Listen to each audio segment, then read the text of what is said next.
एक कहानी जो आपका जीवन बदल सकती है। आप इस कहानी को वीडियो में देख और सुन भी सकते हैं। चूनागढ़ गांव के सबसे धनी परिवार में हरिया का जन्म हुआ।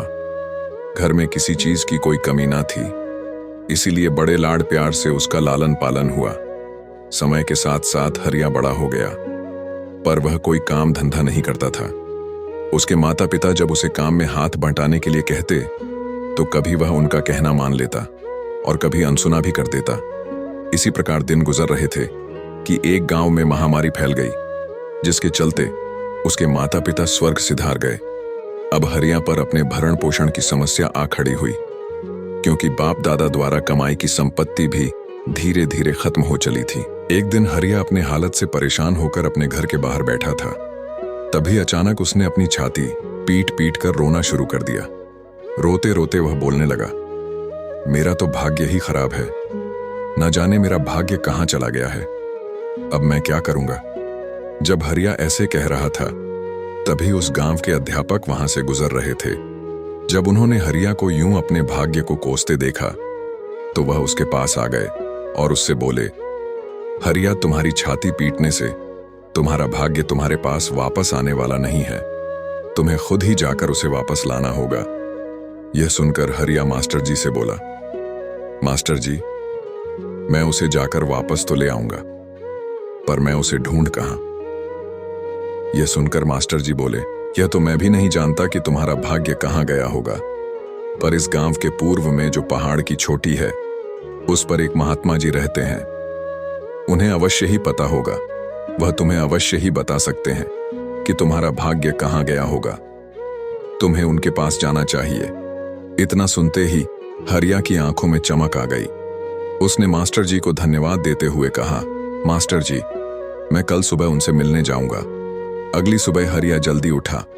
उसने कुछ अपने खाने पीने का सामान अपने बैग में रखा और अपनी यात्रा पर निकल पड़ा। अपने गांव से निकलकर हरिया जब चलते चलते जंगल में पहुंचा, तभी घोड़े पर सवार एक लुटेरा उनके सामने आकर खड़ा हो गया, जिसे देखकर हरिया कांपने लगा। तभी लुटेरे ने कड़कती आवाज में कहा, तुम्हारे पास जो कुछ है सब मेरे हवाले कर दो, नहीं तो मैं तुम्हें मार डालूंगा। यह सुनकर हरिया डर गया और वह डरते डरते बोला, मेरे पास तुम्हें देने को कुछ नहीं है, मेरा भाग्य तो पहले ही मुझसे दूर जा चुका है। झूठ मत बोलो, तुम्हारे बैग में जो कुछ है उसे जमीन पर रख दो। लुटेरे ने बात काटते हुए कहा। हरिया ने अपने खाने के लिए जो सामान बैग में रखा था, वह सब निकालकर उसने जमीन पर रख दिया। लुटेरे ने फिर हरिया से पूछा, तुम कौन हो और तुम कहां से आ रहे हो, इधर कहां जा रहे हो। तब हरिया ने उसे बताया, मेरा नाम हरिया है और मैं चूनागढ़ का रहने वाला हूं। मैं अपने भाग्य को खोजने के लिए निकला हूं, पर मुझे उसका पता मालूम नहीं है। उस पहाड़ी पर रहने वाले महात्मा जी को अवश्य उसका पता मालूम होगा, इसीलिए मैं उन्हीं के पास जा रहा हूं। यह सुनकर लुटेरे ने कड़कती आवाज में कहा, मैं तुम्हें तभी आगे बढ़ने दूंगा जब तुम मेरे एक सवाल का जवाब महात्मा जी से लाकर दोगे। तो तुम्हारा सवाल क्या है? मेरा भाग्य कब उदय होगा? यदि तुम मेरे इस सवाल का जवाब महात्मा जी से लाकर दोगे तो मैं तुम्हें इनाम दूंगा। हरिया ने हामी भरी और आगे बढ़ गया। चलते चलते दोपहर भी चुकी थी। भूख प्यास से बेहाल वह चला जा रहा था। उसके पेट में भूख के कारण दौड़ने वाले चूहे भी अब हड़ताल पर बैठ चुके थे। तभी उसे एक झरना और फलों से लदा बगीचा दिखाई दिया। तब हरिया सबसे पहले झरने के पास गया और उसने अपनी प्यास बुझाई। फिर वह फलों से लदे बगीचे में आया। उसने कुछ फल तोड़े और खाने बैठ गया। जैसे ही उसने पहला फल मुंह में डाला, उसे वैसे ही उसने थूक दिया। फिर उसने दूसरा फल मुंह में डाला, उसे भी उसने थूक दिया। फिर उसने तीसरा फल मुंह में डाला, उसे भी उसने थूक दिया। जब वह चौथा फल उठाकर मुंह में डालने ही वाला था, तभी संयोग से वहां एक व्यक्ति आ गया। उसने जब हरिया को यूं फलों को थूकते देखा, तो उसने हरिया से कहा, जो भी इन फलों को खाता है वह इन्हें यूं ही थूक देता है, आपको कैसे पता? हरिया ने उस व्यक्ति से प्रश्न किया। मुझे इसलिए पता है क्योंकि यह मेरा बगीचा है। उस व्यक्ति ने जवाब दिया। वैसे तुम कौन हो और यहां कैसे आ गए? उस व्यक्ति ने हरिया से सवाल किया। तब हरिया ने उसे भी वही सब कुछ बताया जो उसने लुटेरे को बताया था। इतना सुनते ही बगीचे का मालिक बोला, तुम तो महात्मा जी के पास जा ही रहे हो, तो उनसे मेरे भी एक सवाल का जवाब लेते आना, बदले में मैं तुम्हें इनाम दूंगा। तुम्हारा सवाल क्या है? हरिया ने बगीचे के मालिक से पूछा, मेरा सवाल बस इतना सा है कि मेरे बगीचे के फल कड़वे क्यों आते हैं और मैं उन्हें मीठा कैसे बना सकता हूं? यह सुनकर हरिया ने कहा, ठीक है भाई, मैं तुम्हारे सवाल का भी जवाब महात्मा जी से लेकर आऊंगा। यह कहकर हरिया आगे बढ़ गया। चलते चलते रात घिर आई थी। हरिया भूख से बेहाल हुआ जा रहा था। तभी उसे एक महलनुमा घर दिखाई दिया। उसके मन में विचार आया, क्यों ना रात यहां गुजारकर सुबह सवेरे महात्मा जी के दर्शन किए जाए। यह सोचकर वह घर के अंदर चला गया। वहां उसे एक दंपत्ति और उनकी एक बेहद सुंदर बेटी मिली। उन्होंने हरिया को अपना अतिथि मानकर भोजन कराया। भोजन करने के बाद दंपत्ति ने उसके यहाँ आने का कारण जानना चाहा। तब हरिया ने उन्हें बताया, मैं अपने भाग्य को खोजने जा रहा हूँ। मुझे उसका पता मालूम नहीं है, पर पहाड़ पर रहने वाले महात्मा जी को अवश्य उसका पता मालूम है, इसलिए मैं उन्हीं के पास जा रहा हूँ। तब उस दंपति ने उससे कहा, हरिया, यदि तुम महात्मा जी से हमारे भी एक सवाल का जवाब लाकर दोगे तो हम तुम्हें इनाम देंगे। आपका सवाल क्या है? हरिया ने पूछा। तुम हमारी बेटी से तो मिल ही चुके हो, पर वह कभी खुश नहीं रहती। यदि तुम आत्मा जिसे इसके खुश रहने का इलाज पूछ कर आओगे तो हम तुम्हें इनाम देंगे। यह सुनकर हरिया बोला, ठीक है, मैं आपके सवाल का भी महात्मा जी से जवाब लेकर आऊंगा। अगले दिन सुबह हरिया उस दंपति से विदा लेकर महात्मा जी के आश्रम की तरफ चल पड़ा। जब हरिया पहाड़ की चोटी पर पहुंचा और देखा महात्मा जी अपने ध्यान में मग्न थे, हरिया ने उन्हें प्रणाम किया और फिर उनके पास ही जमीन पर बैठ गया। कुछ देर बाद जब महात्मा जी की आंखें खुली तब हरिया ने फिर से प्रणाम किया। महात्मा जी ने उसे आशीर्वाद दिया और उसके आने का कारण पूछा। तब हरिया ने उन्हें बताया कि मेरे माता पिता की मृत्यु के बाद मेरा भाग्य मुझसे दूर चला गया है, पर मैं नहीं जानता वह कहाँ गया है, किंतु मुझे पता है कि आप सब जानते हैं कि वह कहाँ गया होगा। कृपया आप मुझे उसका पता बता दीजिए ताकि मैं उसे खोजकर अपने साथ वापस ले जा सकूं। इसीलिए मैं आपके पास आया हूं। यह सुनकर महात्मा जी बोले, तुम्हारा भाग्य तो मेरे पास ही आया है, तो फिर महाराज आप मेरे भाग्य को मेरे साथ चलने के लिए कहिए। हरिया ने हाथ जोड़कर महात्मा जी से कहा, नहीं, मैं उसे तुम्हारे साथ नहीं भेज सकता।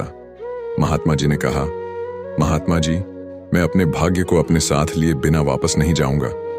आप उसे कृपा करके मेरे साथ चलने के लिए कहिए। हरिया यूं बार बार महात्मा जी से विनती करने लगा। तब महात्मा जी कुछ देर मौन रहने के बाद हरिया से बोले, हरिया, मैं तुम्हारे भाग्य को तुम्हारे साथ तो नहीं भेज पाऊंगा, पर हां, मैं उसे तुम्हारे पीछे पीछे अवश्य भेज सकता हूं। हरिया ने हाथ जोड़कर महात्मा जी से कहा, ठीक है महाराज, आप उसे मेरे पीछे पीछे ही सही, उसे मेरे पास अवश्य भेज दीजिए। हाँ हरिया, मैं उसे तुम्हारे पीछे पीछे अवश्य भेज दूंगा। महात्मा जी ने उसे आश्वस्त किया। उसके बाद हरिया ने अपनी यात्रा के दौरान मिले अन्य व्यक्तियों के सवालों के जवाब भी महात्मा जी से प्राप्त किए। फिर हरिया महात्मा जी से विदा लेकर अपने घर की ओर चल दिया। सबसे पहले हरिया महलनुमा घर वाले दंपत्ति के पास पहुंचता है। उन्हें उनके सवाल का जवाब देकर बिना समय गंवाए अपनी यात्रा फिर से आरंभ कर देता है। फिर वह झरने के पास वाले फलों के बगीचे में पहुंचता है। फलों के बगीचे में पहुंचते ही हरिया को बगीचे का मालिक दिखाई दे जाता है। वह जल्दी जल्दी उस तक पहुंचता है और उसे उसके सवाल का जवाब जो महात्मा जी ने दिया था उसे बताकर अपनी यात्रा फिर से शुरू कर देता है। चलते चलते जैसे हरिया जंगल में पहुंचता है, तभी लुटेरा उसके सामने आकर खड़ा हो जाता है और हरिया को पहचान लेता है। तुम्हारी यात्रा कैसी रही? क्या तुम मेरे सवाल का जवाब लेकर आए हो? लुटेरा उससे पूछता है। हरिया हाँ में सिर हिलाता है, जिसे देखकर लुटेरा कहता है, डरो मत, मुझे खुलकर बताओ, महात्मा जी ने मेरे सवाल का क्या जवाब दिया।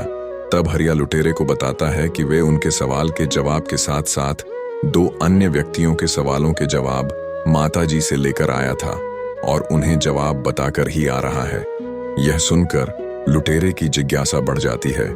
उससे हरिया से कहा, मुझे सब कुछ उन दो व्यक्तियों के विषय में, उनके सवालों और महात्मा जी के जवाबों के विषय में खुलकर बताओ। तब हरिया उसे बताता है कि यहाँ से कुछ दूर एक झरना है। उस झरने के पास एक फलों का बगीचा है। उस बगीचे में सभी फल कड़वे आते हैं, इसलिए उस बगीचे का मालिक महात्मा जी से यह जानना चाहता था कि उसके बगीचे के फल मीठे कैसे होंगे। यह सुनकर लुटेरा बोला, अच्छा, अब यह बताओ, महात्मा जी ने इसका क्या जवाब दिया? महात्मा जी ने बताया है कि जिस झरने के पानी से फलों के बगीचे की सिंचाई होती है, उसके नीचे सोने का खजाना छिपा है। यदि बगीचे का मालिक वहां से उस खजाने को हटा देगा तो उसके बगीचे के फल मीठे हो जाएंगे। अच्छा, अब ये बताओ, बगीचे के मालिक ने तुम्हें कुछ इनाम दिए? लुटेरे ने हरिया से फिर प्रश्न किया। हाँ, बगीचे का मालिक कह रहा था, यदि मैं कुछ देर इंतजार करूं तो वह झरने के नीचे से खजाना निकाल लेगा और वे इनाम के रूप में मुझे खजाना दे देगा। हरिया ने उत्तर दिया, तो तुमने सारा खजाना ले लिया? लुटेरे ने फिर से पूछा। नहीं, मैंने उसे बता दिया कि मेरा भाग्य तो मेरे पीछे पीछे आ रहा है, इसलिए मैं खजाना निकालने तक का इंतजार नहीं कर सकता। मैं जल्द से जल्द अपने घर पहुंच जाना चाहता हूं। अच्छा, अब बताओ, दूसरा व्यक्ति कौन था? उसका सवाल क्या था और महात्मा जी ने उसका क्या जवाब दिया? लुटेरे ने पूछा। दूसरा व्यक्ति वास्तव में महल में रहने वाला दंपत्ति है। उनकी एक बेहद खूबसूरत बेटी है जो कभी खुश नहीं रहती है।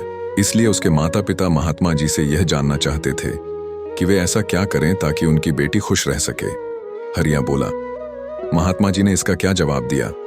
लुटेरे ने फिर पूछा। महात्मा जी ने कहा है, जब उसके माता पिता उसकी शादी कर देंगे तो उनकी बेटी खुश रहने लगेगी। हरिया ने बताया। अच्छा बताओ, उस दंपति ने तुम्हें क्या इनाम दिया? लुटेरे ने हरिया से फिर सवाल किया।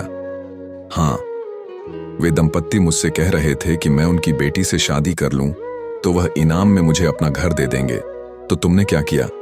उससे शादी कर ली? लुटेरे ने आश्चर्य से पूछा। नहीं, मैंने शादी नहीं की। मैंने उन्हें बता दिया कि मेरा भाग्य तो मेरे पीछे पीछे आ रहा है। अच्छा, अब यह बताओ, महात्मा जी ने मेरा भाग्य उदय होने के विषय में क्या कहा है? महात्मा जी ने कहा है, जिस दिन से तुम लोगों की मदद करनी शुरू कर दोगे उस दिन से तुम्हारा भाग्य उदय हो जाएगा। हरिया बोला। यह सुनकर लुटेरा बोला, तुम मेरे सवाल का जवाब लेकर आए हो, मैंने तुम्हें अपना घोड़ा इनाम में देता हूं। यह सुनकर हरिया लुटेरे से कहता है, नहीं भाई, मैं घोड़े का क्या करूंगा? मेरे पीछे तो मेरा भाग्य ही रहा है, मुझे इनाम नहीं चाहिए। मैं तो बस जल्दी अपने घर पहुंच जाना चाहता हूं। यह कहकर हरिया आगे बढ़ गया। घर पहुंचकर हरिया अपने भाग्य का इंतजार करने लगा। थके होने के कारण हरिया को नींद आ जाती है। नींद में उसे वही महात्मा दिखाई देते हैं जिनसे मिलकर वह आया था। सपने में महात्मा जी हरिया से कहते हैं, मैंने तुम्हारे भाग्य को तुम्हारे पीछे पीछे भेजा था, पर तुमने उसे अपने पास आने ही नहीं दिया। यह कहकर महात्मा जी अंतर्ध्यान हो जाते हैं। दोस्तों, यह कहानी बस इतनी ही थी। इस कहानी से हमें दो सीख मिलती हैं। पहला, कर्म करने से भाग्य बनता है। दूसरा, यदि भाग्य को बदलना है तो हमें अपने कंफर्ट जोन से बाहर आना होगा। आपने इस कहानी में देखा, हरिया अपने भाग्य को वापस इसलिए लाना चाहता है ताकि उसकी आर्थिक स्थिति सुधर सके। इसके लिए वह कर्म करते हुए महात्मा जी के पास भी जाता है, पर अपने भाग्य को बदलने के लिए उसे अपने कंफर्ट जोन से बाहर आना था, पर वह इसके लिए तैयार नहीं था। वह बस यही सोच रहा था, भाग्य उसके पीछे होगा। दोस्तों, हम में से भी कुछ लोग ऐसे ही हैं जो यही सोचते रहते हैं कि भाग्य उनके पास आएगा, पर वे यह नहीं जानते कि कभी भी किसी को भी भाग्य के भरोसे नहीं बैठना चाहिए, बल्कि भाग्य हमारे पीछे आए ऐसे काम करने चाहिए। इसीलिए ही श्री कृष्ण ने कहा है, कर्म करे किस्मत बने। जीवन का यह मर्म प्राणी तेरे हाथ में, तेरा अपना कल, तेरा अपना कल। दोस्तों, इस वीडियो को शेयर करके चैनल को सब्सक्राइब कर लें ताकि आप एक अच्छी राह पर चल सके और अपने जीवन में सफलता प्राप्त कर सके। धन्यवाद।